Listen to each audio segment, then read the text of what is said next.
nama Yesus, nama di atas segala nama, nama yang berkuasa. Berikan sorak-sorai bagi Tuhan kita yang luar biasa. Haleluya.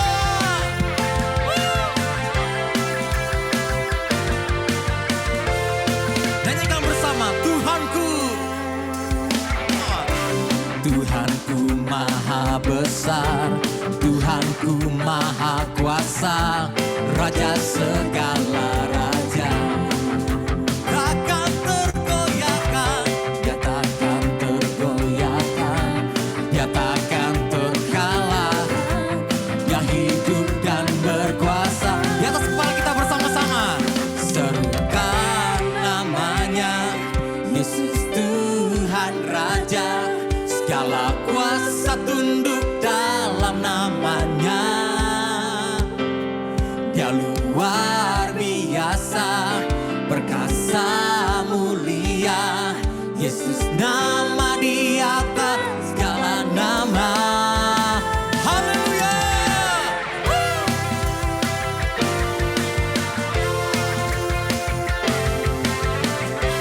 Dia luar biasa, dia maha besar.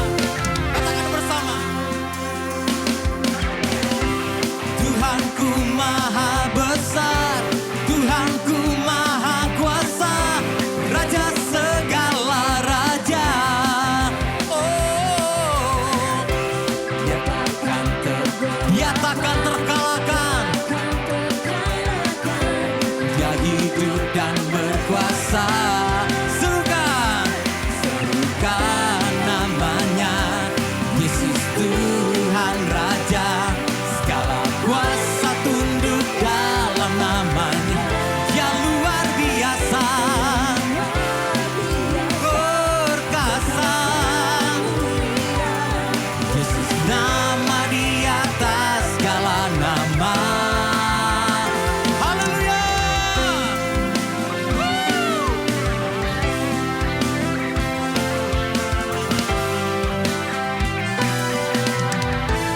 Hanya satu nama, nama yang berkuasa. Siapa namanya? Siapa namanya? Yesus namanya. Mari yang percaya, bersama-sama kita katakan, serukan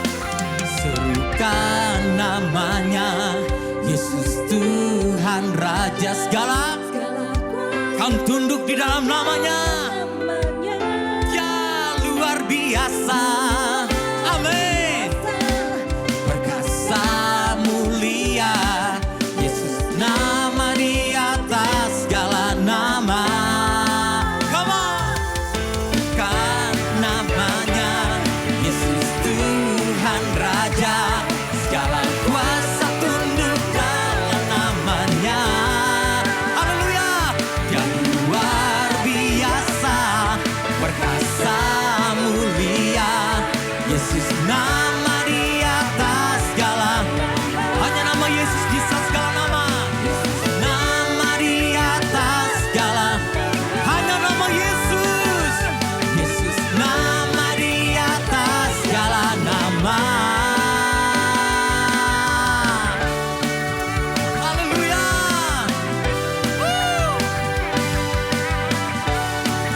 Bapak Ibu dimanapun berada, mari kita berikan sorak-sorai bagi nama Yesus di atas segala nama. Haleluya. Amin. Amin. Haleluya. Yesaya 30 ayat ke-15 berkata, di dalam tinggal tenang dan percaya terletak kekuatan kita. Ada kalanya kita harus menunggu. Doa, jawaban dari Tuhan. Tapi satu hal yang kita percaya, waktu Tuhan itulah yang terbaik.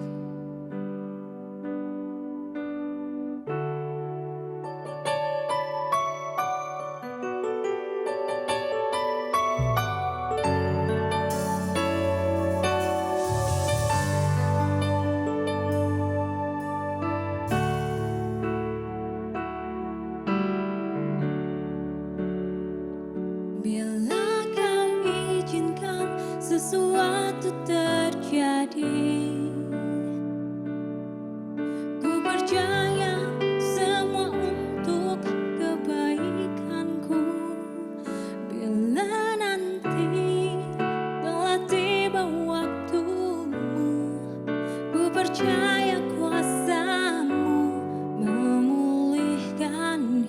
hidupku.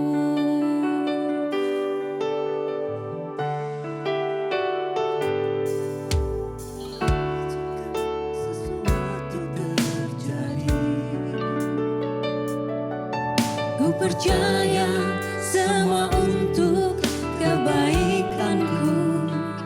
Bila nanti telah tiba waktu, ku percaya kuasa-Mu memulihkan hidup. Mari sama-sama katakan waktu Tuhan. Tuhan pasti yang terbaik, walau kadang tak mudah dimengerti. Lewati cobaan, ku tetap percaya waktu Tuhan pasti yang terbaik.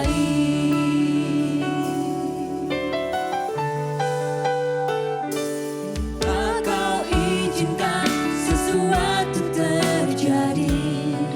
Kami percaya semua untuk kebaikan kami Tuhan. Percaya semua untuk kebaikanku. Oh, bila tiba waktu, telah tiba waktumu.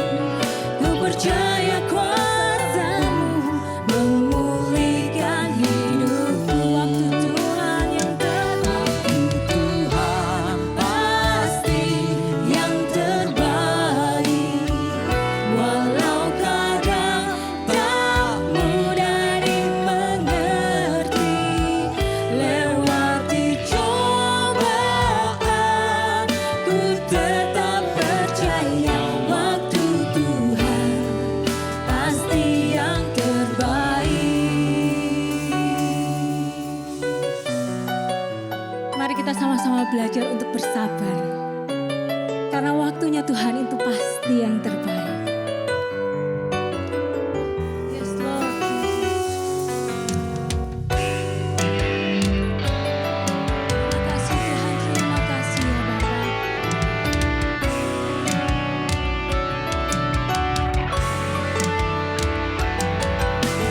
Kami berserah hanya padamu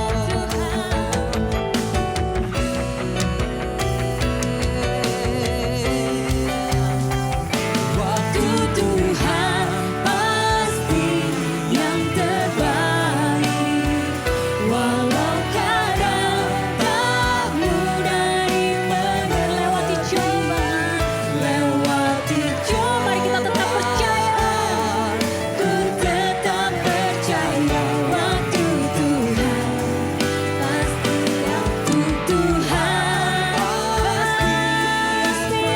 terbaik, walau kadang tak mudah dimengerti.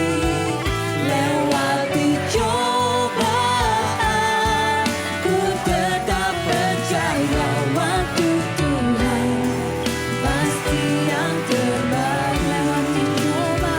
Lewati cobaan, ku tetap percaya waktu Tuhan pasti yang Mari sama-sama katakan lewati cobaan.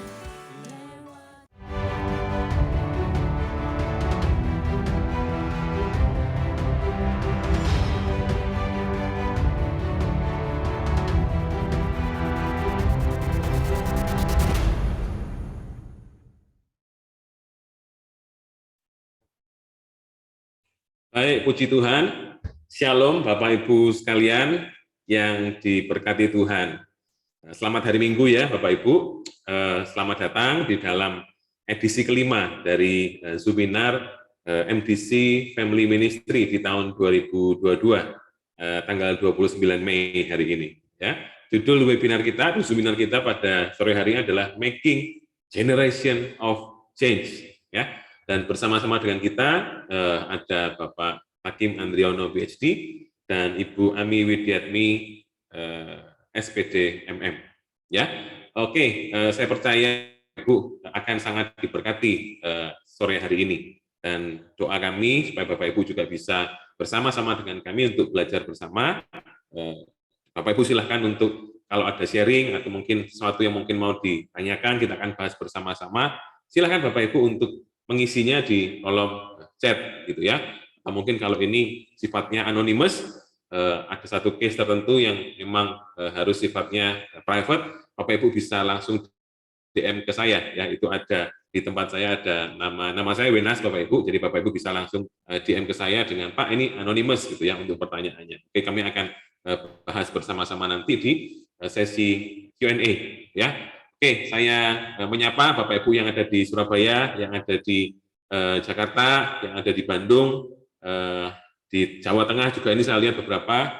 Kemudian selamat datang juga kepada para guru-guru gitu ya, yang juga ikut bergabung bersama-sama dengan seminar kita pada sore hari ini. Baik Bapak Ibu, tanpa panjang lebar, kita akan bersama-sama memulai seminar kita pada sore hari ini. Saya persilahkan untuk memulai di dalam doa kepada Pastor Handono. Silakan, Pastor. Baiklah, terlebih dahulu selamat sore Pak Takim dan Bu Ami. Selamat sore semua Bapak Ibu yang bergabung dalam seminar ini. Mari kita bersama-sama berdoa. Tuhan, Bapa yang baik, kami sungguh mengucap syukur untuk seminar pada sore hari ini yang mengangkat tema Making Generation of Change.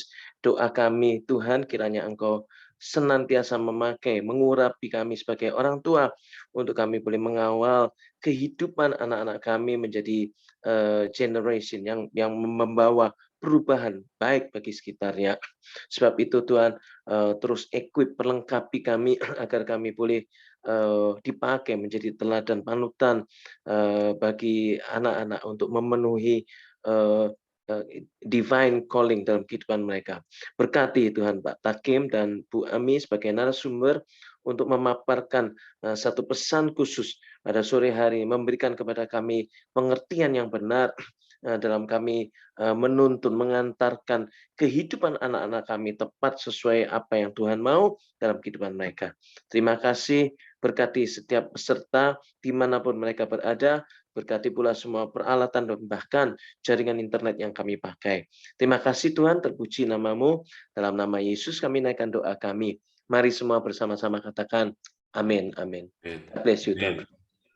Baik, terima kasih Pastor Handono. Ya, Bapak Ibu, saya akan terlebih dahulu membacakan profil pembicara kita, ya, atau para pembicara kita, ya, pada sore hari ini. Hakim Andriono PhD bersama dengan istrinya Ami Widiatmi SPD MM melayani dan menghidupi panggilan Tuhan dalam bidang pendidikan.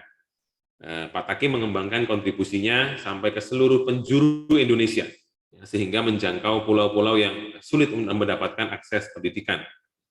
Pemimpin dari Yayasan Pendidikan Visi Misi dan Yayasan Terampil Indonesia ini pun masih terus aktif untuk memberikan pelatihan untuk memajukan sekolah-sekolah di Indonesia untuk menjadi lebih baik. Sementara istrinya, Bu Ami Widiatmi, berperan aktif dalam mengembangkan lembaga pendidikan anak usia dini. Beliau memiliki 2 orang anak, Norman dan Angela, yang juga ikut bergabung bersama papa dan mamanya gitu ya dalam mengerjakan visi yang Tuhan berikan. Oke, luar biasa sekali. Nah, Bapak Ibu, kita bersama-sama akan mendengarkan paparan materi terlebih dahulu ya dari Pak Takim dan Bu Ami. Tema kita Making Generation of Change. Sekali lagi, tema kita adalah Making Generation of Change. Pak Takim akan bersama Bu Ami untuk menyampaikan materinya. Silakan Bapak Ibu menyampaikan pertanyaan dan sharingnya untuk sesi tanya jawab nanti di chatroom. Oke, saya persilahkan dengan hormat Pak Takim dan Bu Ami. Waktu dan screen-nya, silakan Pak. Ya, selamat sore Bapak Ibu sekalian.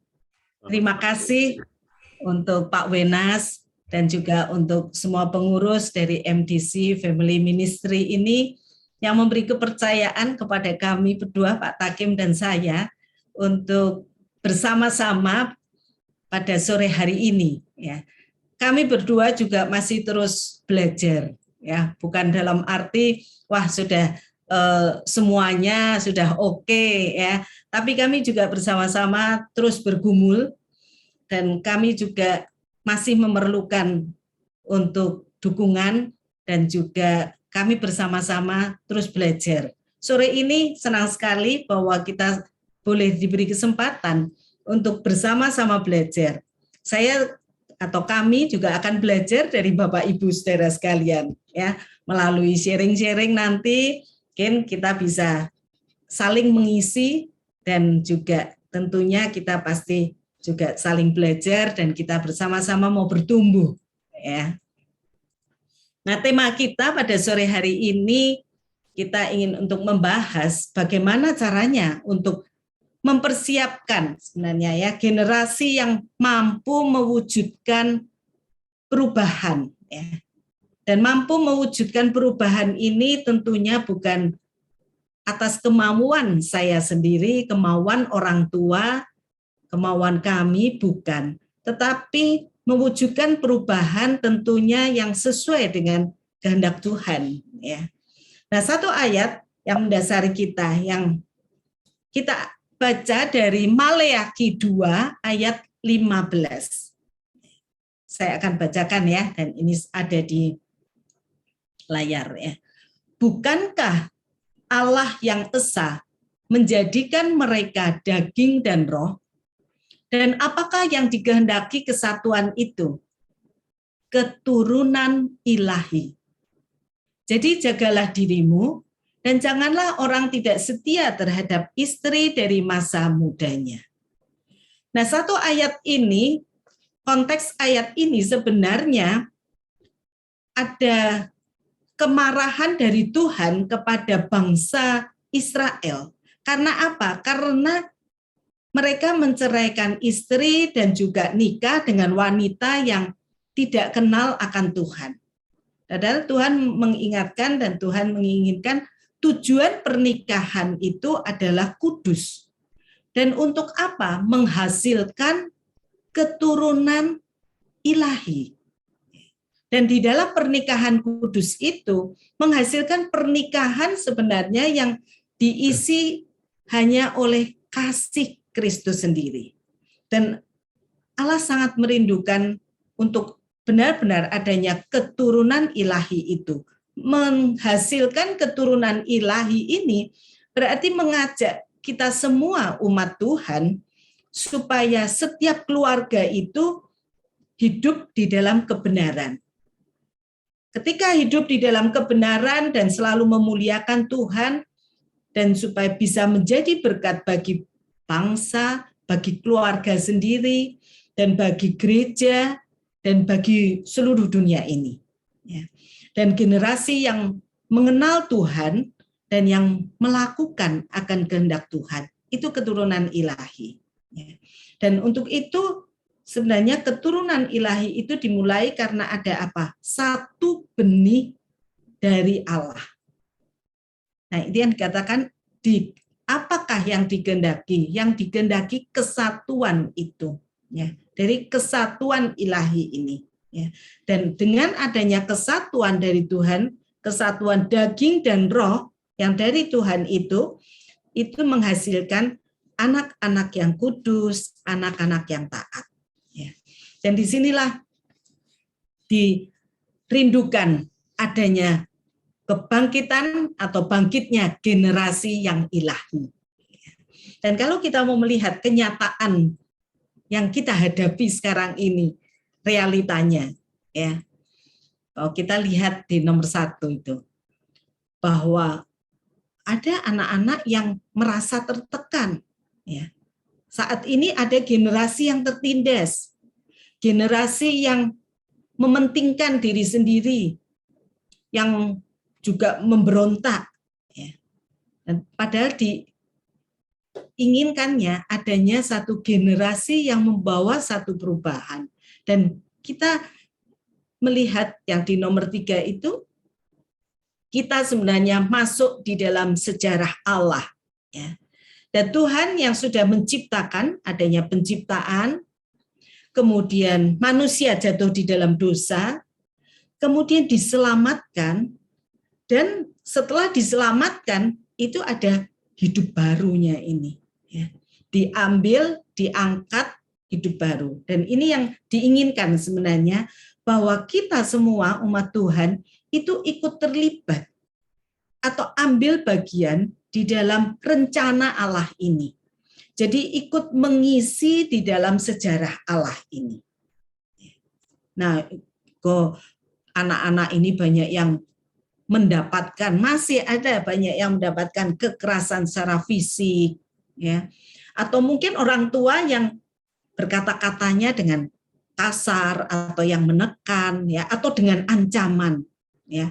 Ayo kamu kalau tidak belajar, ya, tak pukul loh kamu loh ya, misalnya begitu ya.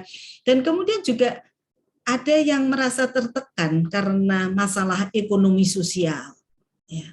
Aku kok enggak sama seperti temanku itu. Temanku pakai sepatunya yang bermerek, ya. Aku sepatunya enggak bermerek, ya. Nah, ini menjadi tekanan juga, ya, di antara teman-temannya, ya. Dan kemudian ada banyak sekali yang sekarang ini terjadi, yaitu adanya perceraian. Anak-anak merasa tertekan juga dan memiliki masalah karena tidak memiliki figur papa dan mama. Dan perceraian ini yang akhir-akhir ini banyak terjadi juga, baik perceraian secara legal maupun perceraian di dalam arti mungkin mereka masih serumah, ya, tetapi orang tua papa mama bertengkar terus dan di depan anak-anak, sehingga anak-anak juga merasakan tidak ada kenyamanan, tidak merasakan kasih, tidak merasakan satu kehangatan di dalam keluarga. Nah, ini permasalahan yang terjadi, atau bullying, dan juga persaingan di antara saudara sendiri tanpa disadari, ya, masih banyak ya orang tua kita ini membandingkan, ya, anak pertama dengan anak kedua dengan yang ketiga, mungkin yang ketiga dengan keempat, ya. Kalau cuma punya 2 anak, mungkin yang pertama dibandingkan dengan adiknya dibandingkan dengan kakaknya, kamu kok enggak sama untuk ini, ya. Ya pasti enggak sama, ya, karena memang 2 orang anak yang diciptakan Tuhan dengan sesuatu yang berbeda, ya.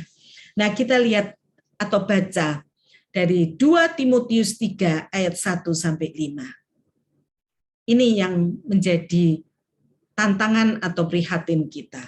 Ketahuilah bahwa pada hari-hari terakhir akan datang masa sukar. Mungkin saat ini juga sudah mulai terasakan, ya. Dan itu mungkin sedang terjadi juga, ya. Manusia akan mencintai dirinya sendiri. Egonya, ya, yang lebih ditonjolkan dan menjadi hamba uang. Tidak dipungkiri memang sekarang ini juga lagi semuanya sedang bermasalah di dalam hal mungkin pekerjaan, untuk keuangan, ya, dan juga mungkin sekolah dan sebagainya. Mereka akan membual dan menyombongkan diri. Mereka akan menjadi pemfitnah. Mereka akan berontak terhadap orang tua dan tidak tahu berterima kasih, tidak memperdulikan agama, tidak tahu mengasihi, tidak mau berdamai, suka menjelekkan orang, tidak dapat mengekang diri, garang, tidak suka yang baik, suka mengkhianat, tidak berpikir panjang, berlagak tahu, lebih menuruti hawa nafsu daripada menuruti Allah. Nah, secara lahiriah mereka menjalankan ibadah mereka, tetapi pada hakikatnya mereka memungkiri kekuatannya. Jauhilah mereka itu. Nah, ini ada tertulis di 2 Timotius 3 ayat 1-5. Nah, sekarang tugas kita sebenarnya sebagai orang tua Kristen, kita perlu dan harus menyelamatkan keluarga dari masa sulit ini. Dan kita mempersiapkan anak-anak untuk menghadapi tantangan-tantangan dunia ini. Dan kita sebagai orang tua, mari kita juga bersama-sama untuk terus menjadi teladan, memberi teladan hidup di dalam kebenaran ini. Ya, Bapak Ibu sekalian, kalau kita renungkan memang hari-hari ini dunia semakin kompleks begitu ya, tantangan kita semakin berat. Semakin populer anak-anak muda yang punya cita-cita retired young, retired rich gitu. Nah, kalau sudah begitu, kemudian orientasinya pada money, money, money. Ya. Cara mereka berbisnis pun berbeda dengan orang tuanya, generasi sebelumnya. Mereka menganggap generasi sebelumnya kuno gitu ya. Nah, tapi seringkali itu juga menjadi jebakan bagi mereka. Dan banyak hal yang lain yang terjadi pada hari-hari ini. Dengan teknologi digital memungkinkan orang untuk melakukan bisnis yang berbagai macam variannya. Dan kalau tidak berhati-hati bisa terjebak karena berinvestasi di dunia maya. Itu yang lagi in saat ini ya. Dan hal-hal seperti ini membuat anak-anak terjebak pada dunia yang self-centered, yang hanya memikirkan kesenangan dirinya, kepingin sukses dalam waktu yang cepat, dan melupakan rencana Allah. Dan itu yang sudah ditulis oleh Rasul Paulus dalam 2 Timotius 3 tadi. Nah, kita sebetulnya pernah diingatkan oleh Billy Graham, ya, hamba Tuhan yang luar biasa ini, pernah mengatakan begini, mereka yang berada di luar gereja mengharapkan pengikut Kristus untuk hidup secara berbeda.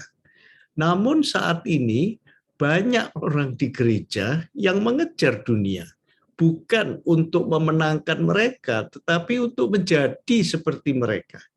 Nah, ini sungguh sangat disayangkan.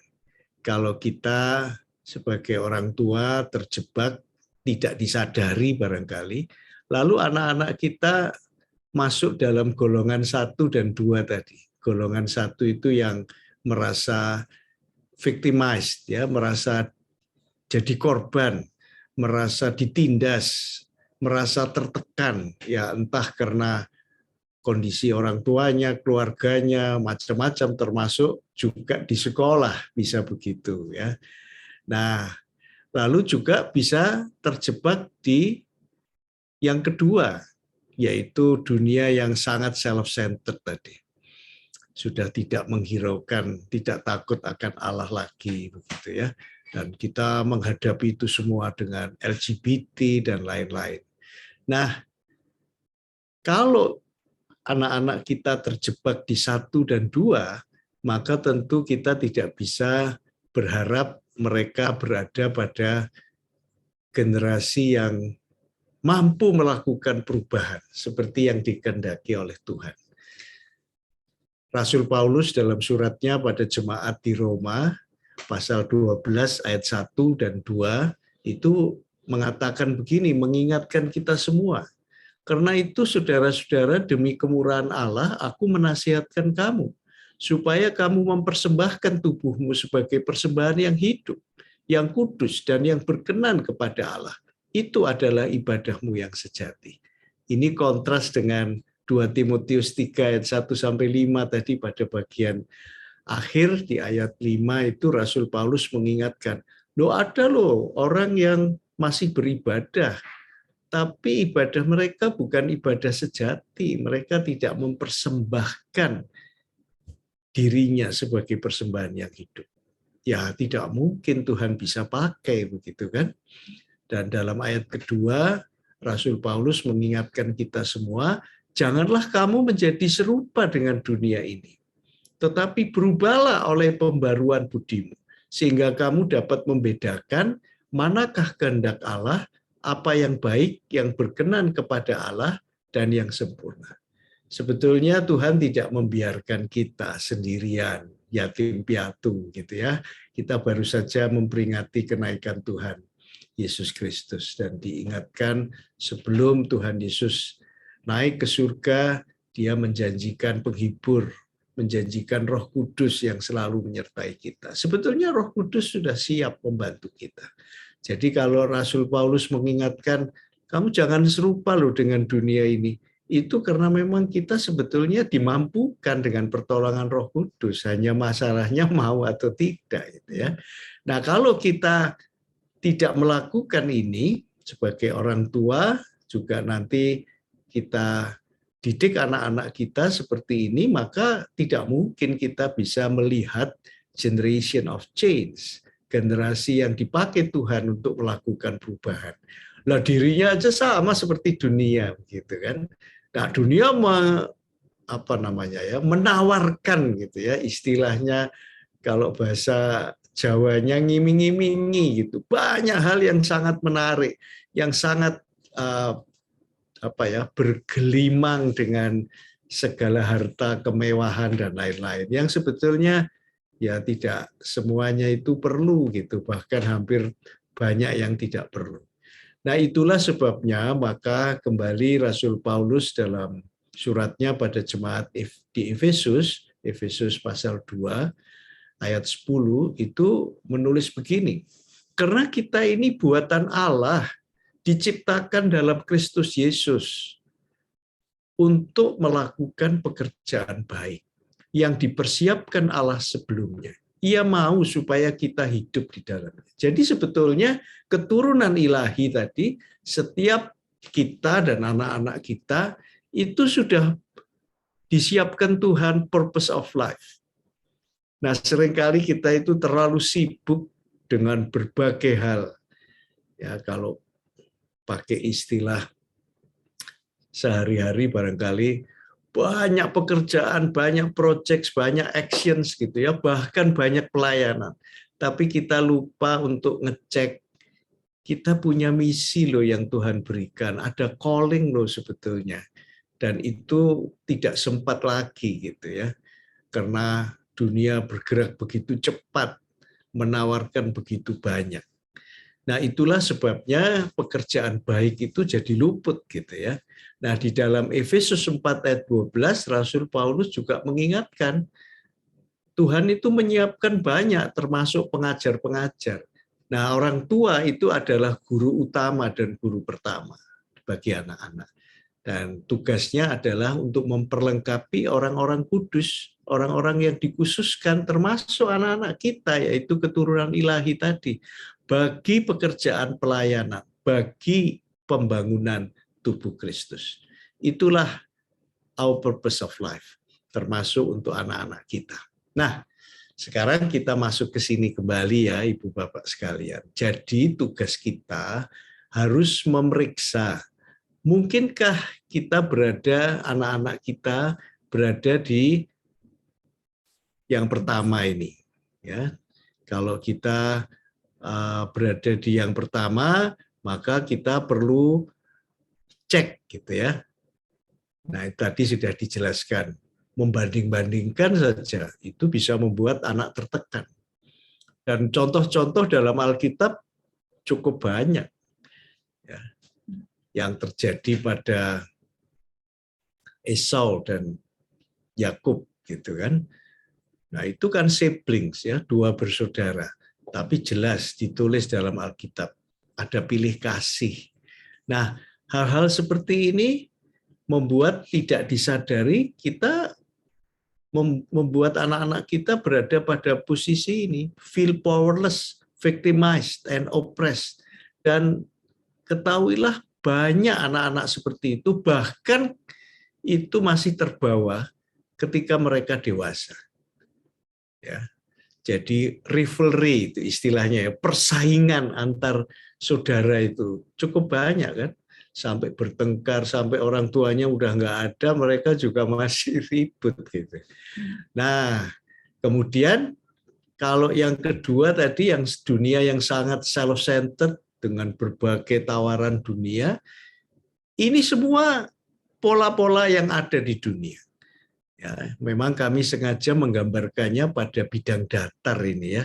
Nah, kalau kita mau melakukan tugas kita, maka memang ada harga yang harus dibayar. Kita buat naik ke atas.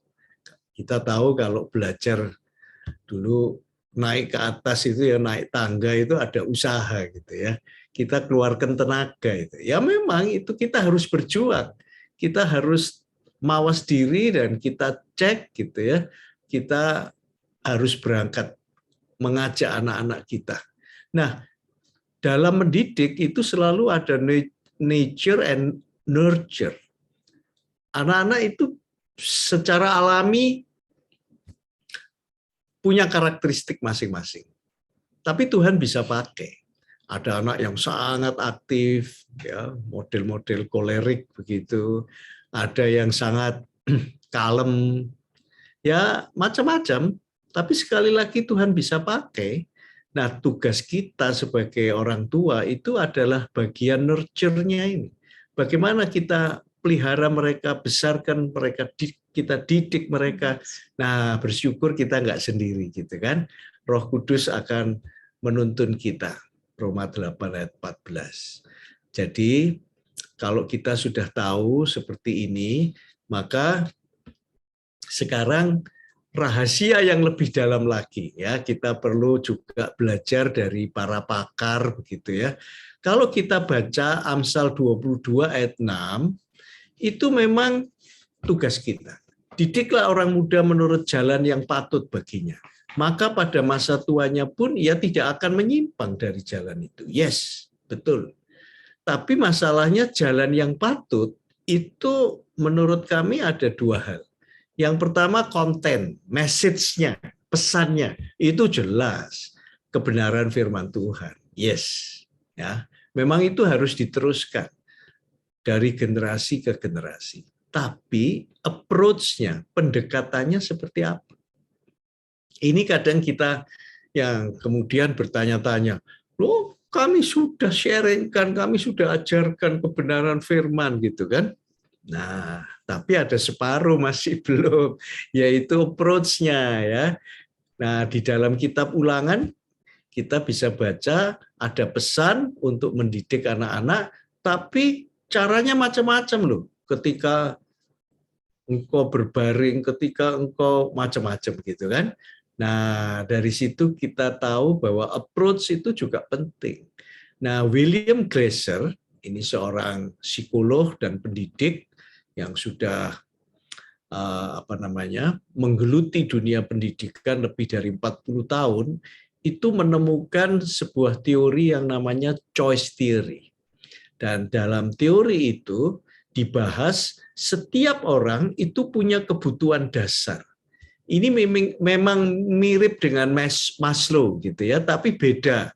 Karena menurut Glasser, Maslow mengatakan harus berurutan gitu ya.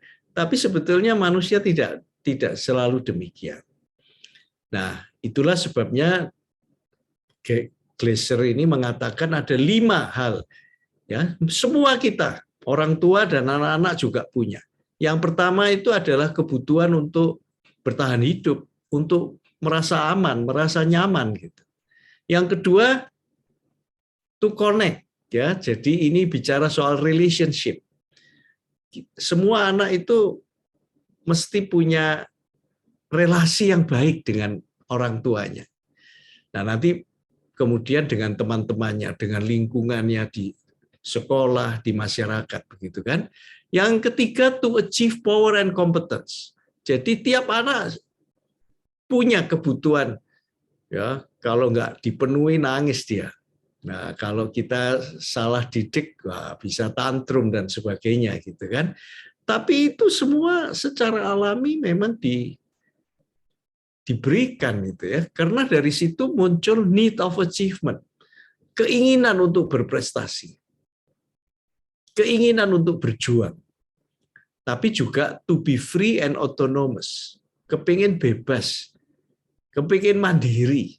Nah, itu juga baik gitu ya. Kalau anak terus bergantung ya itu namanya disaster gitu kan. Punya anak bayi ya bergantung sama kita, tapi kalau sudah 12 tahun terus begitu kan itu namanya menyedihkan. Nah, kemudian yang kelima adalah tiap orang bahkan sampai lansia pun sebetulnya kita kepingin play, enjoy, and have fun. Ya, semua itu harus menyenangkan. Nah, dalam hal ini ketika mendidik anak-anak, kita perlu memperhatikan basic needs yang menonjol dari setiap anak itu apa. Antara kakak dan adiknya belum tentu sama. Anak yang biasa tertekan begitu, dia sangat merindukan to be safe, secure, tapi juga punya keinginan besar to be free and autonomous, bisa tinggi. Ya, tapi anak-anak yang sudah bergelimang harta, gampang diberi apa saja, dituruti orang tuanya, bisa saja kebutuhan power and competence-nya ini mungkin rendah gitu. Ya, di sekolah nggak niat begitu, ngapain, semua sudah didapat dengan mudah, bisa begitu. Nah, kalau kita mau menyiapkan generation of change, maka kita perlu tahu ini.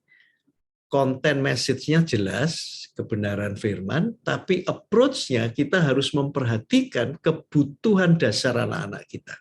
Kita harus kenali mereka. Nah, kalau kita sudah tahu persis anak-anak seperti apa, maka kita bisa mendidik mereka dengan sangat baik, begitu ya. Nah, di Yohanes 8 ayat 31 sampai 32, ini khususnya bicara tentang kebenaran dan freedom. Tuhan Yesus itu mengatakan begini, jikalau kamu tetap dalam firman-Ku, kamu benar-benar adalah murid-Ku, dan kamu akan mengetahui kebenaran, dan kebenaran itu akan memerdekakan kamu. Nah, bebas dari kontrol eksternal, ya, kalau kontrol eksternal itu reward and punishment, ya, banyak kita orang tua, bahkan mungkin juga guru yang masih punya paradigma dalam tanda kutip lama gitu ya, pakai reward and punishment. Kalau kamu bisa ini, tak beri ini. Ya, itu kita perlu hati-hati juga. Atau kalau kamu nakal, kamu dihukum gitu ya. Kelihatannya itu yang accepted, yang diterima secara umum. Tapi kita perlu berhati-hati. Sebetulnya setiap anak itu harus ditumbuhkan kontrol internalnya. Kontrol internal sesuai kebenaran firman Tuhan dan dengan pimpinan Roh Kudus. Setiap anak punya kebutuhan to be free, dan itu dipandu dengan kebenaran.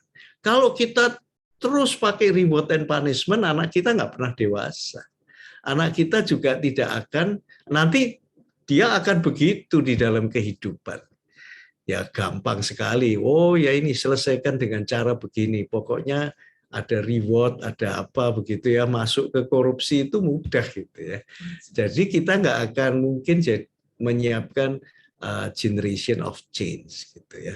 Nah, Ibu Bapak sekalian, itulah yang bisa kami bagikan, dan kami memang berharap kita lebih banyak punya waktu untuk tanya jawab, saling sharing begitu ya. Nah, demikian Pak Wenas, kami serahkan kembali. Baik, terima kasih Pak Takim dan Bu Ami. Ya, materinya luar biasa sekali gitu ya. Kita akan berdiskusi bersama-sama. Ya, saya persilahkan kepada Bapak Ibu sekalian yang mau untuk bertanya atau mungkin mau sharing pengalamannya, gitu ya. Silahkan. Ya, oke, kita akan masuk ke dalam sesi hanya jawab, Bapak Ibu. Ya. Bolehkah saya minta tolong kepada rekan host saya untuk menyandingkan spotlight-nya? Oke, yes, terima kasih Bro. Oke, ya Pak Takim, Bu Ami, waktunya Q&A. Oke, nah pertanyaan pertama nih Pak Takim, tadi ini langsung aja. Karena tadi sempat, kalau ini dari saya pribadi dulu Pak, belum ke ini. Silakan. Ya, ini karena ini kok dalam otak saya ini kok mengganggu gitu ya. Maksud saya perlu ngerti ini, dan saya pikir juga teman-teman juga yang sedang menyaksikan juga perlu. Bicara soal kontrol internal Pak Takim, Bu Ami, ya, jadi yang barusan tadi disampaikan mesti ditumbuhkan kontrol internalnya. Jadi bukan hanya reward punishment, bukan hanya yang di luar yang kelihatan saja, karena itu menjebak gitu kan. Nah, bicara soal kontrol internal tadi, bicara mungkin bayangan saya kita mesti menumbuhkan nilai-nilai, kita mesti memberikan prinsip-prinsip kebenaran firman Tuhan, kita perkenalkan anak kepada Tuhan, kepada pimpinan Roh Kudus, hati nurani, self-consciousnya, segala macam. Nah, Pak Takim, Bu Ami, dari pengalaman saya yang baru sedikit ini Pak, Bu, itu bukan perkara yang mudah. Itu perkara yang mahal sulit gitu ya, karena terkadang sebagai orang tua pun jujur kita kadang lose control ya. secara pribadi kita mungkin tidak jadi teladan yang baik buat anak kita. Apalagi kita ini ngajarin seorang anak gitu ya, yang mungkin tadi sudah ada nature-nya, tapi jangan lupa juga bahwa nature-nya anak-anak ini juga mereka adalah orang yang perlu diperkenalkan kepada Kristus karena masih ada kecenderungan untuk tidak taat gitu kan ya. Ada benih gitu ya, ada benih yang ditaruh dari zaman sebelum-sebelumnya gitu ya, sehingga itu yang perlu darah Kristus untuk menyucikan dan seterusnya. Nah, tugas kita ini maha berat menurut saya. Nah, apa yang kita mesti kerjakan? Hal-hal simpel apa sih? Hal-hal praktis apa yang perlu dikerjakan sama orang tua? Ini saya tidak tahu, semoga saja jawabannya sesimpel apa yang saya tanyakan, sehingga mungkin bisa dikerjakan dengan mudah. Ya. Oke, silakan Pak Takim, Bu Ami boleh bergantian, boleh Pak Takim atau Bu Ami silakan. Thank you. Ya, baik Pak Wenas, Ibu Bapak, teman-teman semua. Sangat penting untuk membangun relasi yang baik, yang sehat antara parents dengan anak-anak gitu ya. Dimulai dengan hubungan suami istrinya dulu tentunya, tapi juga dengan anak-anak.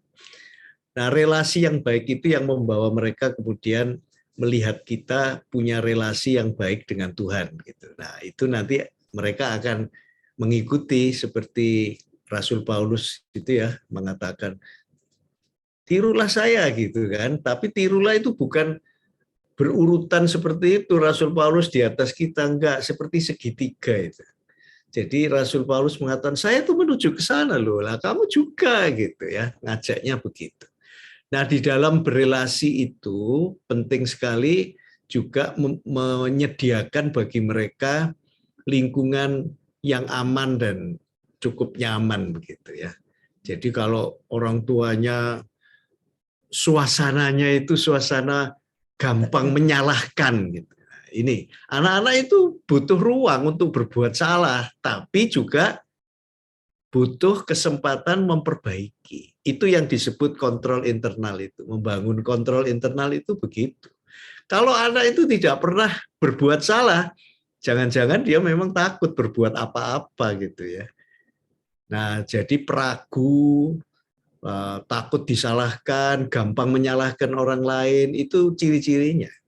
Tapi kalau anak yang berani bertanggung jawab, oke, itu saya yang salah. Kalau misalnya dia mecahkan cangkir di rumah gitu ya.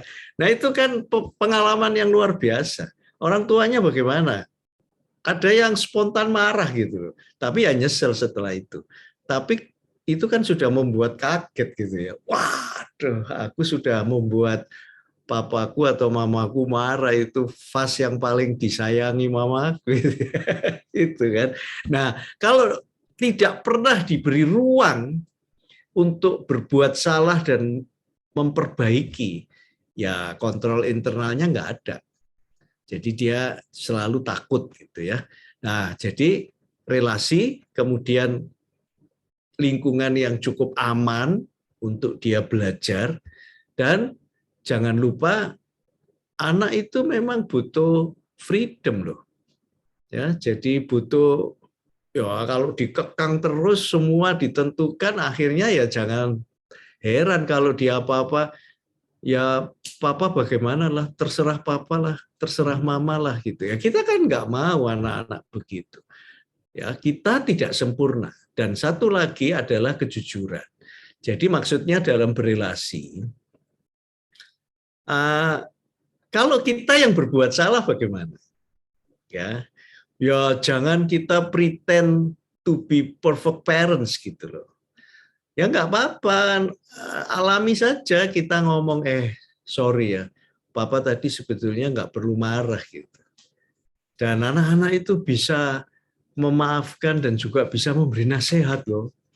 Ya, jadi itu yang menyenangkan. Jadi alami saja ya, memang kita nggak sempurna. Justru anak-anak melihat kejujuran kita, keterbukaan kita. Jadi nggak berat Pak Wenas. Kalau tadi itu disonggonya antep gitu ya. Karena kita mungkin kepingin jadi perfect parents gitu ya. Ya, kira-kira begitu Pak Wenas. Ya, ada tambahan mungkin dari Bu Ami? Silakan. Cukup. Iya. Oh, cukup. Penegasannya hanya komunikasi yang baik Ya. di antara tidak hanya dengan anggota keluarga, tapi komunikasi yang intim, yang tadi Pak Takim katakan relasi itu kan berarti ada komunikasi Ya. dengan anggota keluarga dan yang utama juga dengan Tuhan. Yes, oke, thank you Pak Takim, Bu Ami. Saya mau sedikit lagi mengulik di situ. Hari-hari ini orang tua ini kan ya pasti ngomongnya tuh sibuk, repot dan seterusnya begitu. Terus ada buku gitu ya, Manager in 60 Minutes apa gitu loh, saya lupa gitu. Nah, tapi apakah ada ya parenting in 60 minutes gitu, Pak Takim, Bu Ami? Karena mungkin saya lagi repot nih gitu kan ya, urusan kantor apa segala macam banyak. Ada nggak sih yang apakah itu hanya fata morgana saja gitu ya?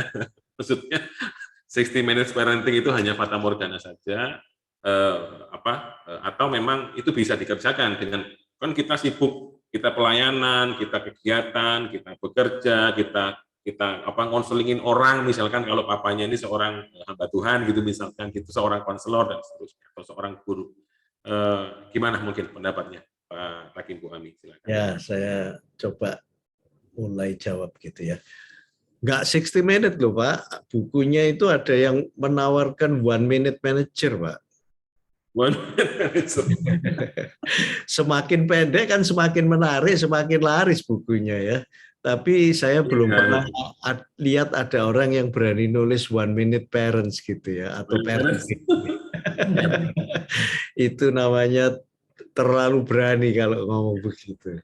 Nah begini, kami pernah belajar dari seorang hamba Tuhan yang pernah memberi nasihat begini. Kalau kita mengatakan yang penting kan quality time, meskipun cuma 5 menit tapi kan berkualitas gitu. Nah, hamba Tuhan itu memberi ilustrasi begini. Ya, barangkali di sini ada yang suka soto ayam gitu ya. Nah, soto ayam seenak apapun lah, dari manalah Pak Sadi apa siapa gitu ya. Mau dikasih cuma 1 sendok, enak loh. Gitu. Yo gak pantas lah, kita nggak bisa menikmati, yang maunya ya paling enggak ya 1 mangkok lah, kalau belum bisa ya semangkok berdua gitu ya, separuhan gitu. Tapi nggak cukup kalau 1 sendok, itu kan kira-kira yang harus kita sadari. Dan kalau kita ngomong sibuk, kami ini sedikit banyak lebih lama berjalan di jalan parenting gitu ya.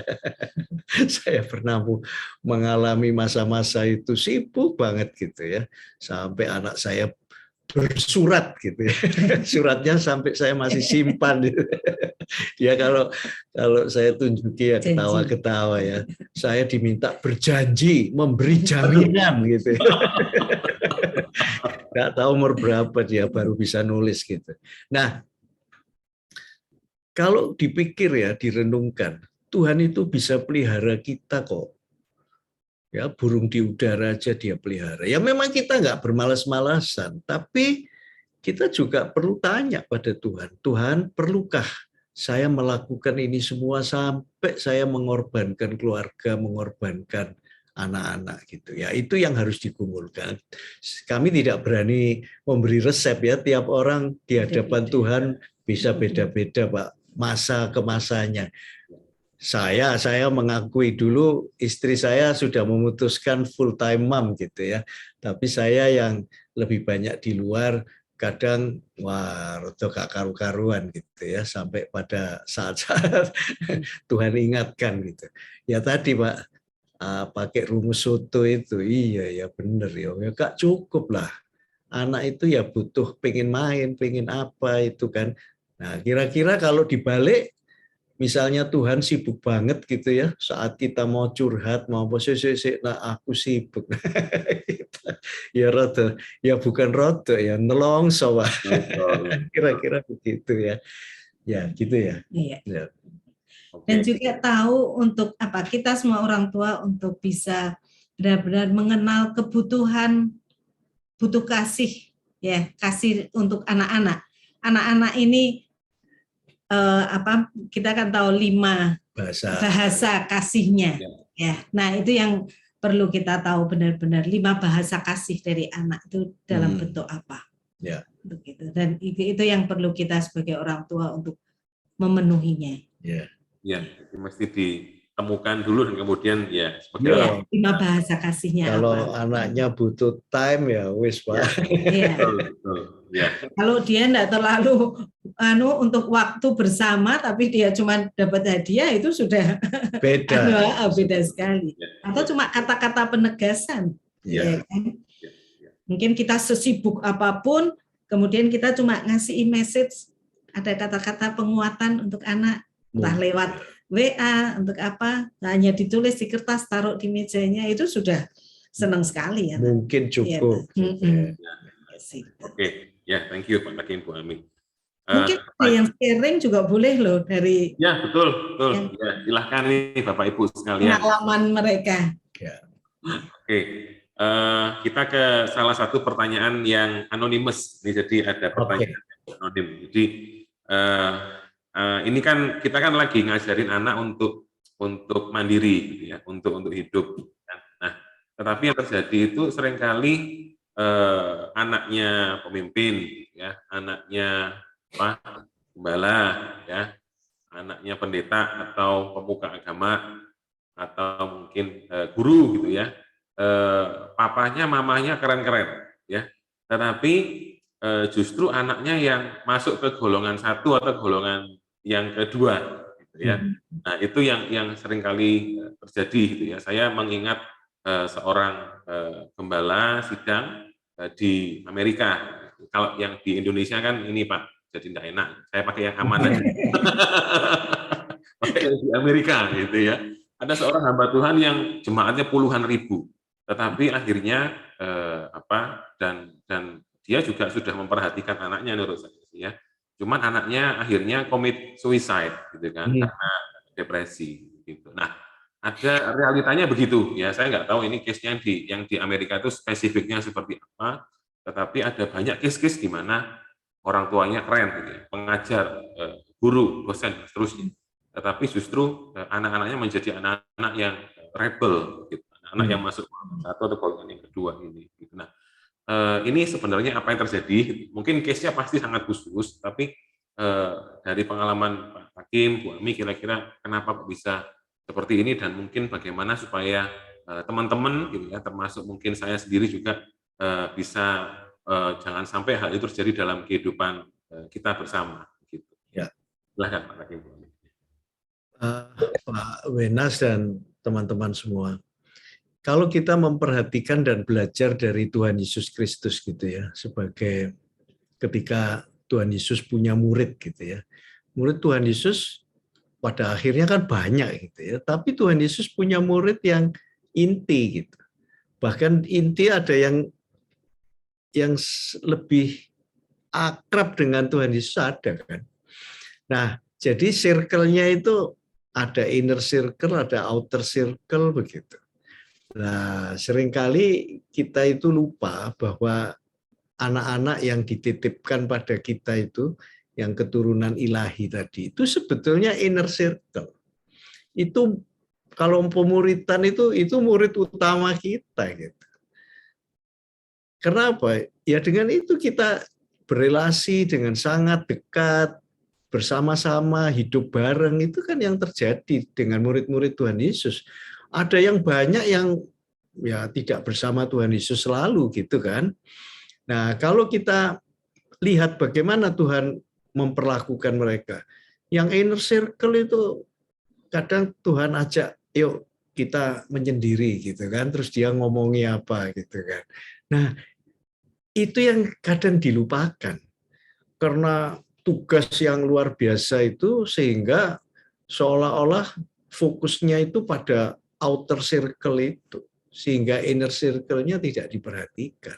Nah, padahal Tuhan mau pakai secara luar biasa. Nah, sementara musuh kita ini senang kalau lihat inner circle-nya nggak diperhatiin. Nah, ini benih keturunan ilahi yang Tuhan mau pakai itu hilang gitu kan. Nah, itu yang kita mesti sangat sadar dengan kenyataan itu. Jadi kalau Tuhan berkati kita, ya, berkati kita dengan anak-anak ilahi itu murid kita yang paling dekat gitu loh. Walaupun kita guru, kita punya murid satu kelas, mungkin kepala sekolah kita punya murid sak sekolahan gitu. Ya, kalau gembala mungkin punya 10.000 anggota jemaat, iya, tapi itu your outer circle. Memang Anda harus mengasihi dan melayani mereka. Tapi seperti Tuhan Yesus punya orang-orang yang di inner circle. Pada saat Tuhan Yesus berdoa, bergumul di Taman Getsemani itu kan, ya toh, kalau waktu Tuhan dipermuliakan dengan dengan kelihatan Nabi Elia dan itu kan cuma bawa berapa murid. Nah, kira-kira begitu Pak ya. Jadi prinsip itu juga perlu diperhatikan. Ya, gitu ya. Ya. Gitu Pak Wenas. Ya, baik. Iya, terima kasih. Oke, ya. Wah, ini ada yang mau share. Ada Pak Sinung dan juga ada Bu Meliani. Ya. Oke, ya. Saya berikan mungkin waktunya ke Pak Sinung dulu. Kalau boleh jangan ini Pak Sinung dan Bu Cik Melian ya. Ini mungkin kalau boleh 1 menit saja sehingga juga bisa memberikan kesempatan kepada teman-teman yang lain. Mohon maaf sebelumnya. Oke. Ya, silahkan ke Pak Sinung dulu. Ya, silahkan Pak Sinung. Mungkin bisa dibantu Pak Robi untuk men-spotlight Mr. Sinung. 1 menit. Ya, selamat sore Pak Takim. Selamat sore semuanya. Nah, kan ketika saat ini ya sekolah itu lagi bergumul dengan kurikulum merdeka Pak Takim ya, seperti yang disampaikan Pak Takim beberapa kali dalam pelatihan kami gitu ya. Kemudian nampak jelas sekali bahwa menteri kita ini sangat, makanya namanya kurikulum merdeka karena memberikan kebebasan kepada guru untuk mengelola kelasnya, bahkan membuat sebuah manajemen untuk anak-anak itu boleh belajar sesuai dengan kebebasannya, kecepatan belajarnya gitu ya. Dan itu bisa menjadi sebuah kurikulum. Nah, pertanyaan saya sederhana saja Pak Takim, bisakah dalam keluarga ya mungkin ini ada sebuah kurikulum gitu yang memang dibuat standar saja, tapi nanti bisa juga diakomodasi oleh masing-masing keluarga itu dalam konteks mereka sendiri, tapi paling tidak ada sebuah standar kurikulum yang seperti kurikulum Merdeka Belajar lah, dan itu bisa menjadi semacam pegangan bagi orang tua, karena kita juga melihat bahwa di dalam waktu-waktu selama pandemi banyak orang tua yang memang merasa sangat kesulitan dengan harus membuka kelas di rumahnya gitu ya. Jadi pertanyaan saya sederhana Pak Takim, mungkinkah dibuat sebuah kurikulum gitu ya untuk keluarga-keluarga walaupun sangat umum dan nanti bisa dibuat secara kontekstual di keluarga masing-masing. Terima kasih. Selamat sore. Pak Wenas langsung kami jawab ya. Iya Pak. Pak Sinung pertanyaan yang sangat baik. Jawaban kami, yuk dibuat bareng-bareng yuk. Ya, sangat dibutuhkan, ya bagus tepat sekali Pak. Tapi memang kenyataannya kan kita nggak punya seperti itu, gitu. Ya, belum punya. Ya, alangkah baiknya kalau bisa punya. Nah, mungkin kita bisa belajar juga dari berbagai sumber, fokus on the family atau family first. Gitu. Mungkin ada hal-hal yang bagus yang bisa kita buat, tapi intinya Pak Sinung kan tadi kepinginnya yang sederhana banget lah, wes gampang diingat gitu kan, kira-kira ya, gampang diterapkan. Nah, itu yang perlu dirumuskan bareng-bareng Pak. Ayo buat Pak. Gitu ya. Ya, setuju Pak Takim. Ya, baik. Ya, ini pertanyaannya dijawab dengan konsultasi Pak Sinung. Konsul ngatasi Pak katanya Pak. Bareng lah ya. Bareng ya. Ya. Oke, ya. Thank you Pak Sinung. Ya, thank you Pak Takim. Selamat sore. Oke, selamat sore. Saya bergerak ke Bu Melian. Ya. Ya, sebentar. Bu Melian di mana ya? Ya, silahkan Bu Melian untuk ya. Bu Melian. Oke. Silakan Bu Melian. Selamat sore Pak Takim, Ya, Ibu. Bu. Sore. Iya, ini saya sharing sih. Silakan dinilai tindakan saya sebagai orang tua. Tadi Pak Takim mengatakan bahwa Yesus punya murid 12 orang ya, yang tim inti, tim solid itu yang selalu bersama Yesus 12 orang. Dan ternyata dengan berjalannya waktu, akhir hidupnya Yesus menemuin dua muridnya yang kelihatan sekali, si Petrus itu menyangkal, si Yudas menjual. Tetapi Petrus menyangkal, bertobat ya, jadi dia bisa menjadi murid Yesus selamanya. Yudas menjual dan dia tidak bertobat, akhirnya dia bunuh diri. Nah, saya punya 2 anak, Pak, Ibu. Anak saya yang perempuan, ini di sini ada saksinya, ada kepala sekolahnya masih menjabat sebagai kepala sekolah, Mem Ratna, SMP, Mem Syui, SMA, dan Mr. Sinung, waktu itu sebagai kepala sekolah SMP. Nah, kan kami, sekolah kami ini strong point-nya di karakter ya, selain akademis. Nah, bagi saya, karakter is karakter. Itu yang terutama. Ya. Nah, waktu dia SMP, anak saya ini, dia melakukan sesuatu hal yang sangat tidak baik. Dan ini show of her character. Ya. Nah, sebagai anak seorang pemimpin, ya saya boleh dibilang lah sebagai pemimpin di sekolah. Nah, dituntut perfect ya kan. Anak-anaknya juga dituntut perfect. Yang mana sebagai orang tua pun saya tidak perfect gitu ya. Sebagai single mom, banyak kekurangan di sana sini. Nah, karena itu saya bekerja sama dengan komunitas sekolah, gereja untuk bersama-sama mendidik anak saya ini. Kemudian saya datang kepada kepala sekolah yang waktu itu Pak Sinung, Mr. Sinung dan Mem Ratna juga ya sebagai wakilnya. Saya bilang gak usah dinaikin saja anak saya. Karena menurut mereka secara akademis masih bisa untuk naik. Tapi saya bilang please tidak usah dinaikkan. Ya ini tanpa sepengetahuan anak saya sih. Saya datang kepada beliau-beliau ini dan ya dengan berat hati mereka menurutin kemauan saya karena bagi saya character is the most. Dan akademi ya bisa dicapai dengan les, dengan semuanya. Tetapi kalau karakter nggak bisa dicapai dengan certain time and dengan les gitu nggak bisa. Itu kan proses hidupnya. Ya itu Pak, Bu, apakah tindakan saya ini menyalahin aturan tata krama apa sekolah gitu ya? Sehingga ya itu akhirnya anak saya nggak dinaikkan sih memang. Ya.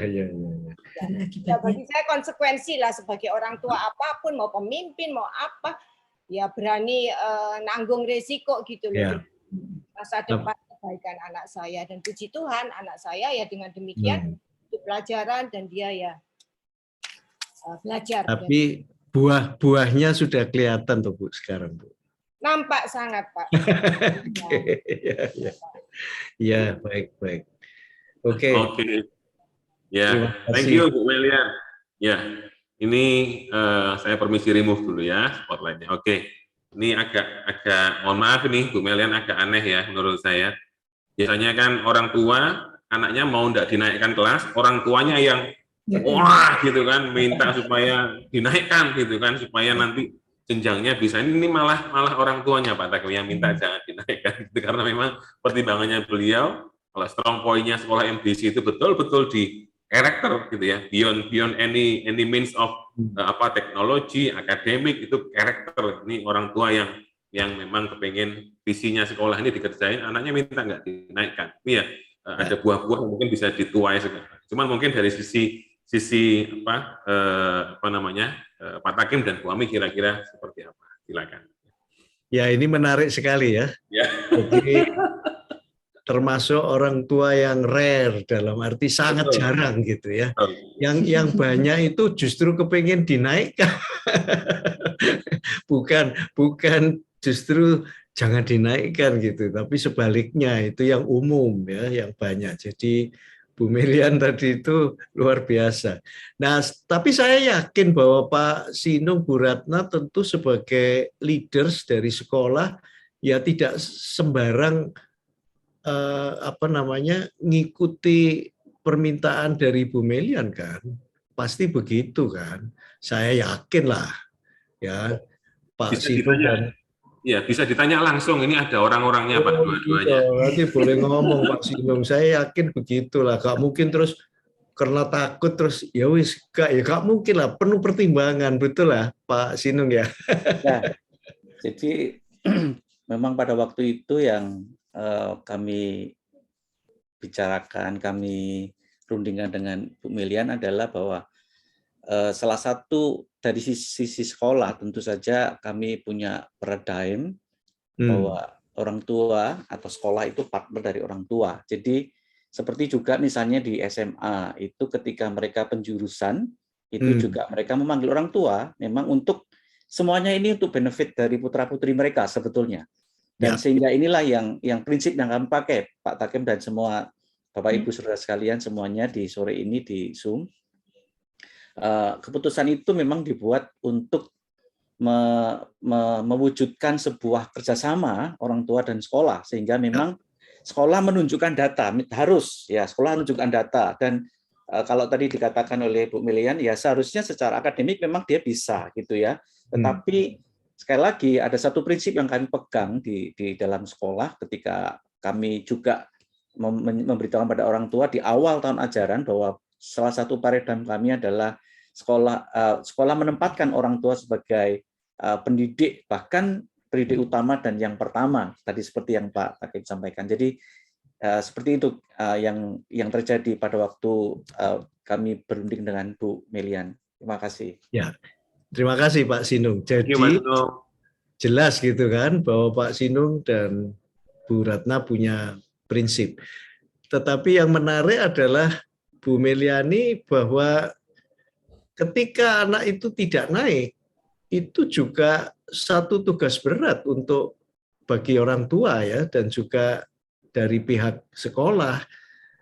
Anak ini kan harus diberi pengertian juga. Nah itu yang menarik itu. Ya kan nggak gampang toh Bu. Bagaimana rahasianya? Anaknya kecewa, marah gitu. Mungkin kita bisa dengar dalam waktu yang singkat gitu ya. Bu Meliani bagaimana Bu? Ya silakan Bu Melian. Saya jelaskan kepada anak saya ya tentang value daripada sekolah, karakter, the core value-nya. Jadi sekalipun saya bilang kamu pinternya seberapa, tapi kalau karaktermu jelek, is nothing. Karena karakter itu yang membawa orang pencapaiannya nanti ke masa depan. Kalau sekedar akademis, a piece of paper daripada sertifikat atau rapot, itu ya orang melihat sepintas, tetapi orang yang akan melihat dan merasakan terbukti itu dari karakter. Jadi ya itu yang saya tekankan sih kepada anak saya, dan saya juga bilang nanti pasti kamu akan merasa tidak bisa bermain dengan teman yang dulu yang seangkatan. Nanti mereka cuma mungkin ya karena mereka kenal, mereka cuma hai, tapi dengan berjalannya waktu itu nanti akan terpisah gitu loh, dan kamu akan berteman dengan adik kelasmu. Ya ini memang proses yang harus konsekuen orang hidup ada konsekuennya ya. Itulah Pak saya masukkan nilai value kehidupan ya, bahwa life is not easy gitu ya. Kan dia juga melihat kehidupan kami itu ya, kami banyak tantangan yang kami harus hadapin, dan saya orangnya terbuka dengan anak-anak, case by case saya buka dan doakan, kita gumulin bersama. Jadi anak-anak yang mengerti ada pergumulan di dalam hidup keluarga kami itu apa yang kita bareng-bareng mengatasinya gitu, menghadapinya. Ya, jadi itu tidak mudah, tapi rahasianya menurut kami Iya. adalah relasi. Yes. Nah, Bu Meliani punya relasi yang sangat baik dengan putrinya ya, dan juga pihak sekolah. Itu penting sekali karena anak butuh to connect and to belong kan. Selama ada relasi yang baik itu, dia merasa aman, oke lah, ya saya bisa nerima.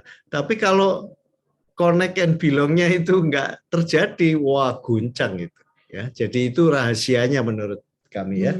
Ya, luar biasa Bu, patut diteladani. Tapi itu tadi, to connect and to belongnya jangan lupa ya. Baik Pak Yonas, silakan. Oke ya, luar biasa nih pembicaraannya, begitu mantap, begitu dalam, gitu ya. Langsung kepada contoh case-nya. Oke, Pak Takim, Bu Ami, ini saya ada satu pertanyaan ya. Bagaimana Pak Takim dan Bu Ami? Ini kan kami dapat bocoran nih Pak Takim, Bu Ami. Jadi kedua-dua anak dari Pak Takim dan Bu Ami, yaitu Norman dan Angela, mereka turut gitu ya. Tapi correct me if I'm wrong, Pak.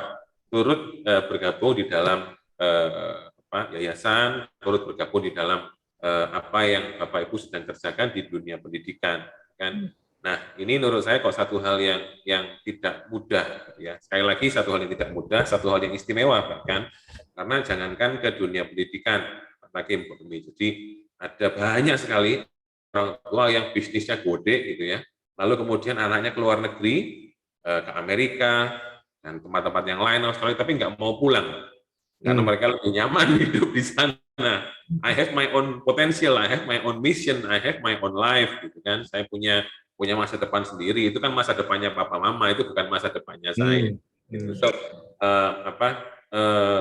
bagaimana Pak Takim bisa ini ya, atau buat dengan ibu bersama-sama dan masuk ke dalam ini, masuk ke dalam memasukkan mereka. Gitu. Saya percaya pimpinan Roh Kudus juga, saya percaya.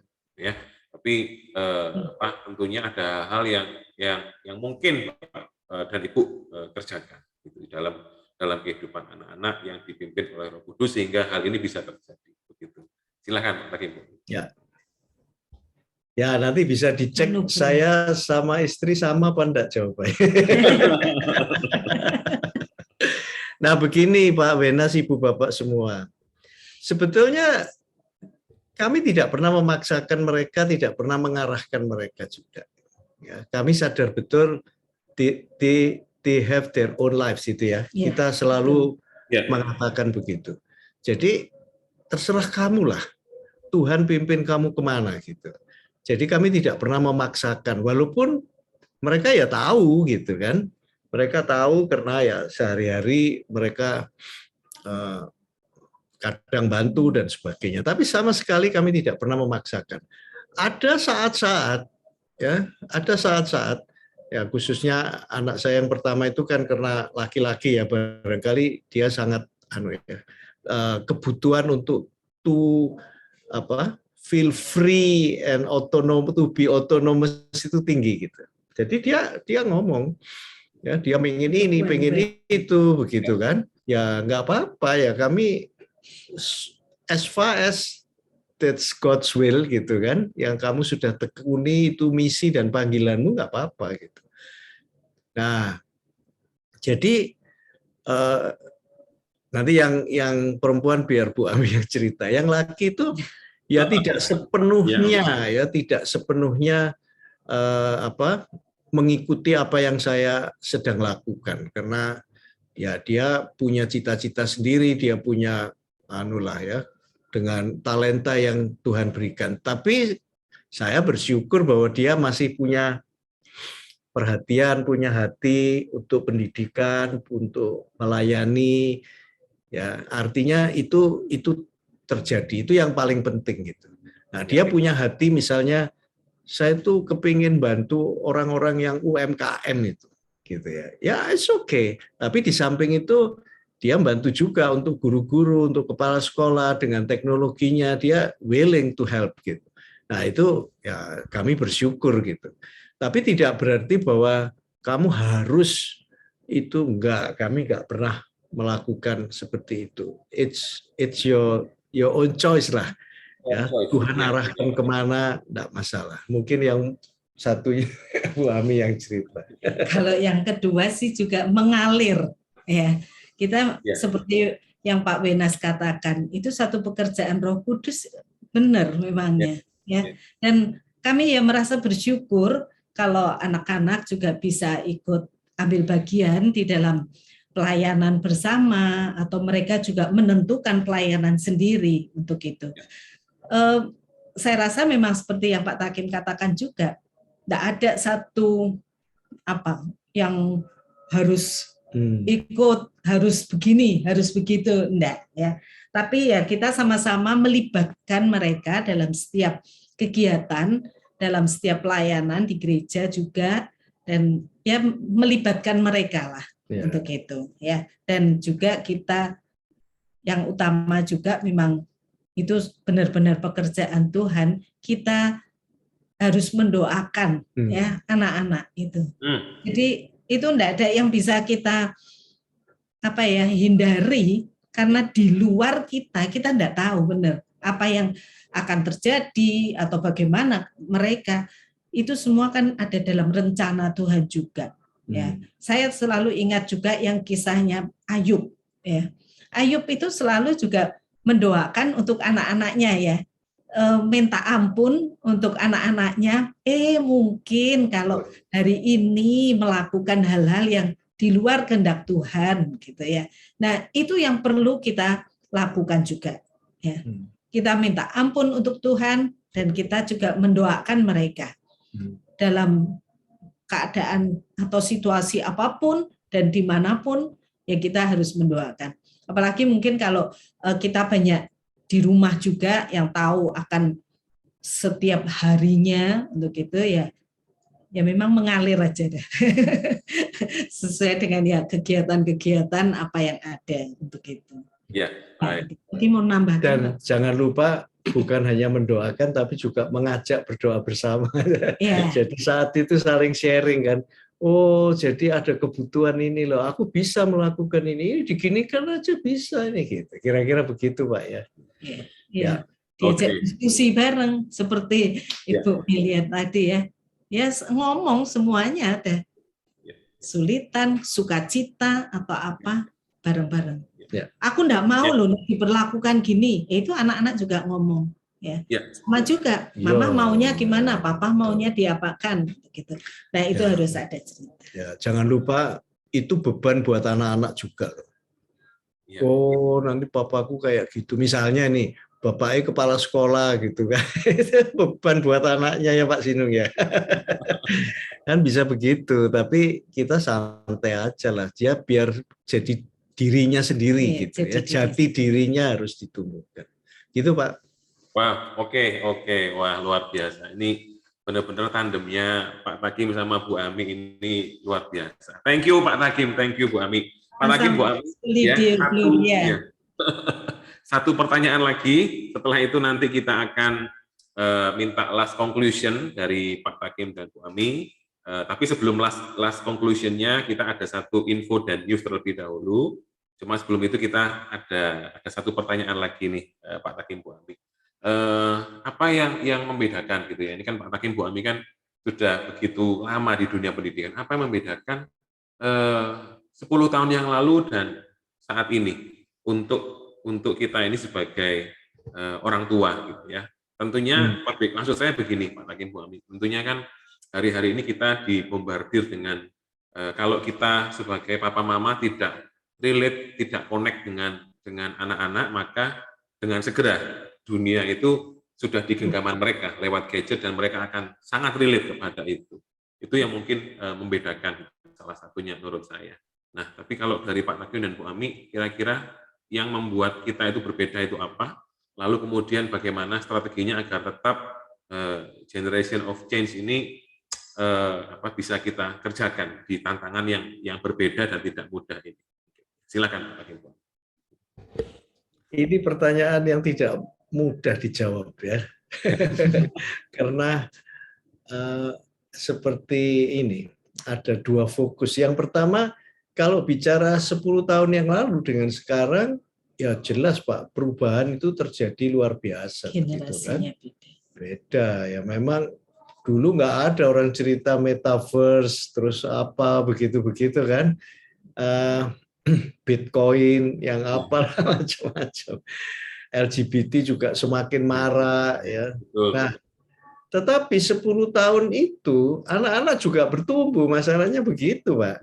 Jadi ya ini menarik gitu ya kalau dilihat. Artinya kami bersyukur bahwa 10 tahun yang lalu ketika anak-anak itu masih SMA dan tantangannya nggak seberat sekarang, kami harus akui itu. Ya coba punya anak SD sekarang ya Pak Wenas ya. Pak. Ini tantangannya beda gitu loh Pak. Jadi kami sangat bersyukur bahwa anak-anak itu, ya kalau cucu itu cerita lain ya, tapi kalau anak, itu anak-anak sekarang sudah bertumbuh dewasa. Jadi kami ya tidak terlalu punya keprihatinan atau kekhawatiran seperti orang tua yang sekarang, barangkali begitu ya Pak ya.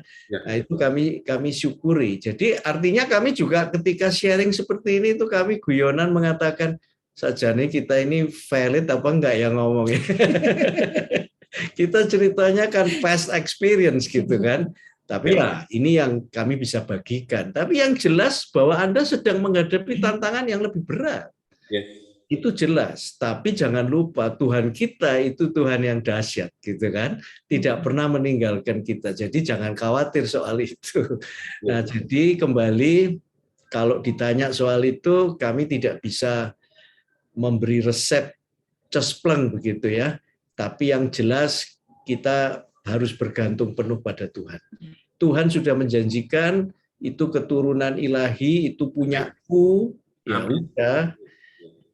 Kita berjalan bersama Tuhan. Kalau ada apa-apa, mereka memberontaklah, mereka apa, itu pasti terjadi dalam perjalanan, ya besar kecil pemberontakannya. Nah itu karena kebutuhan dasar to be free and autonomous itu, ya itu sudah wajar. Nah ya berdoa saja pada Tuhan, berharap, minta hikmat. Ya kadang kata-katanya sama, tapi ketika kita sudah berdoa, bahkan mungkin doa puasa gitu.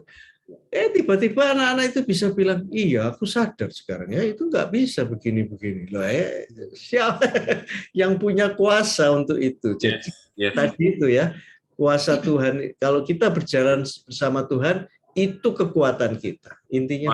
Haleluya. Amin. Dan kita juga mau untuk terus belajar. Ya terus terang, untuk situasi sekarang, untuk anak-anak kan lebih cepat, apalagi untuk gadget dan sebagainya ya. Saya belajar banyak terus terang dari anak-anak, dan saya tanya terus, ya bersyukur juga anak-anak mau menjelaskan ya, mau ngajari. Saya catat sedikit-sedikit, soalnya daripada lupa terus tanya, jadi ya tak catat. Apa enggak tahu juga perkembangan zaman sekarang, ya saya tanya. Saya lebih banyak bertanya, dan ya kita ajak diskusi anak-anak untuk mereka juga supaya mau cerita juga. Ya itu. Thank you Pak Takim, Bu Ami sekali lagi. Ya saya percaya kita semuanya diberkati. Ya, sore ini istimewa sekali. Oke, Pak Takim, Bu Ami mohon dipersiapkan last conclusion-nya. Saya akan putarkan satu video info dan news terlebih dahulu.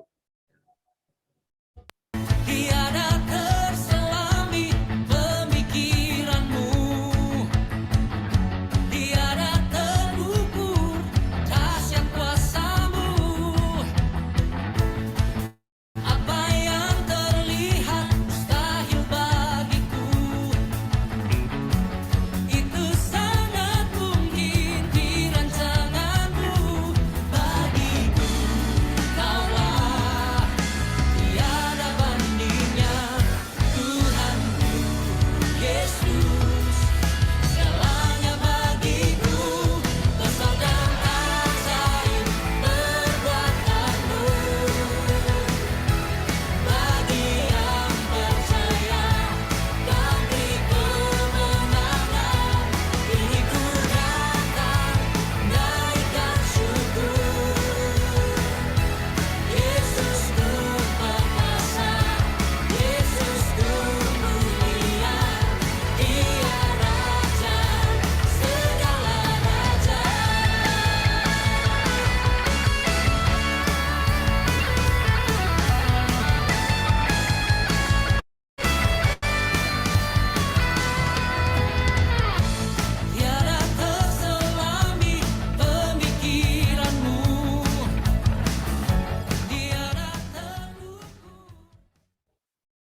Baik, ya. Saya persilahkan kepada Pak Takim dan Bu Ami untuk memberikan last conclusion-nya. Silakan. Baik, Pak Wenas dan teman-teman, making generation of change itu kami memandangnya sebagai mandat yang Tuhan berikan kepada setiap orang tua di dalam Tuhan. Ya, itu jelas. Nah, Tuhan itu luar biasanya ketika memberikan mandat atau memberikan tugas. Ya, dalam sejarah itu selalu Tuhan pakai gitu, orang tua itu. Tuhan pasti memampukan, Tuhan pasti menyertai semua resources yang kita perlukan, termasuk hikmat, itu Tuhan sediakan. Jadi kita tidak perlu ragu dan khawatir, tinggal masalahnya kita mau atau tidak melaksanakan mandat itu. Betapapun tantangan yang kita harus hadapi, betapapun kesulitan yang mungkin kita harus atasi, tidak ada yang lebih indah daripada melaksanakan mandat atau tugas dari Tuhan.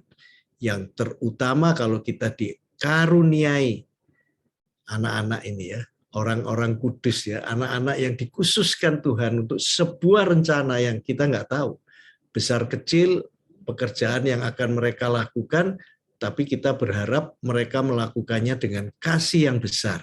Itu kalau mengutip kata-kata Mother Teresa ya, jangan risaukan berapa besar pekerjaan yang kamu lakukan, tapi lakukanlah dengan cinta yang besar gitu ya. Itu yang kita harapkan dan itu kebahagiaan kita melihat anak-anak juga turut di dalam pekerjaan Tuhan dan melakukannya dengan passion, dengan hati yang besar, dengan hati penuh kasih. Itu yang kita harapkan. Apapun peran yang Tuhan berikan, besar kecil, penting tidak penting menurut ukuran manusia, bagi Tuhan itu indah gitu.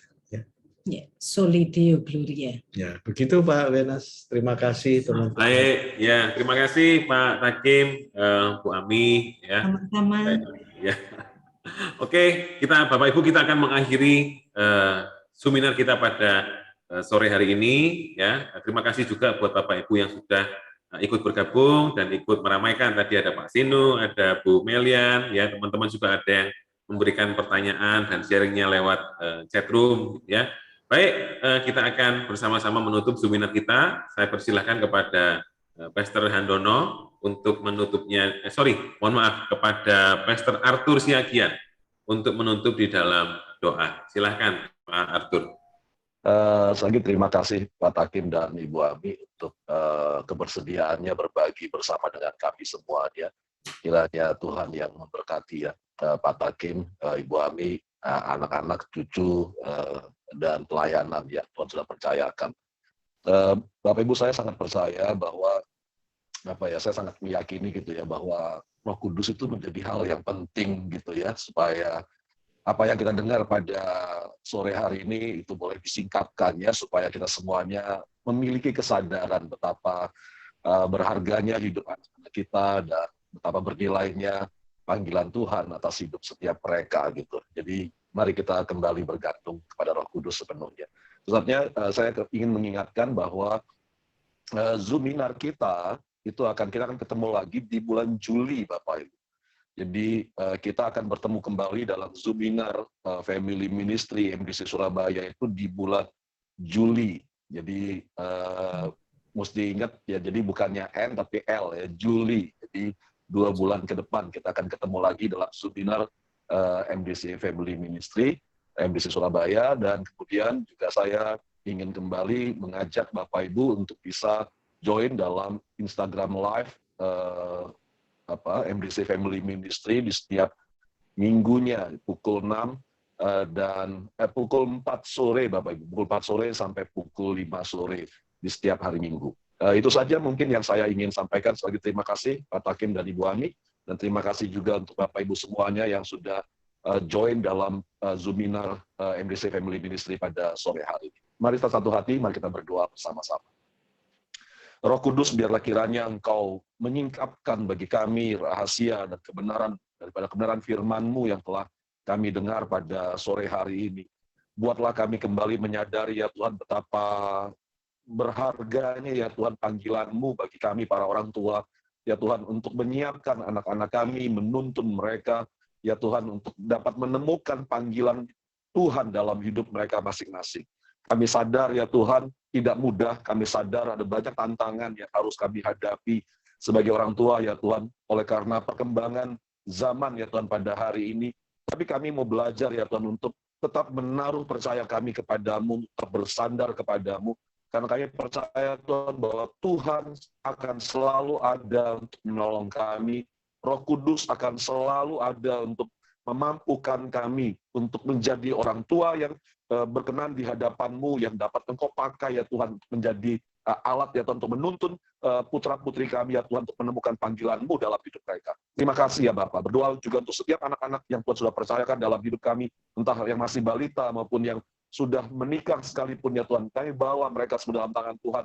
Karena kami tahu ya Tuhan bahwa Engkau mengasihi mereka. Soalnya kami berdoa, Tuhan jagai mereka, lindungi mereka, beracaralah, berkarya terus dalam hidup mereka ya Tuhan. Kami ingin menyaksikan ya Tuhan kebaikan-Mu, kuasa-Mu, ya Tuhan, perbuatan-Mu yang besar itu ya Tuhan, nyata dalam hidup mereka, sehingga anak-anak kami boleh menjadi kesaksian yang membawa kemuliaan bagi nama. Tutup bungkus ya Tuhan seluruh keluarga kami, berikan perlindungan atas kami semua ya Bapak. Bu Ami ya Tuhan, dan dalam Ibu ya Tuhan boleh tetap terus ya, untuk menjadi berterima kasih. Kami bersyukur, kami mau berdoa biar kiranya berkat yang daripada Allah Bapa, berkat dalam Tuhan Yesus Kristus, dan berkat dalam Roh Kudus yang telah diam dalam hidup kami semua, memenuhi kami untuk mampukan kami untuk berlaku setia di hadapan Tuhan dari hari ini sampai Tuhan Yesus datang kembali. Kami terima berkat-Mu dan kami akhiri seminar kami pada sore hari ini hanya dalam nama anak Tuhan kami Yesus Kristus. Amin. Amin. Terima kasih.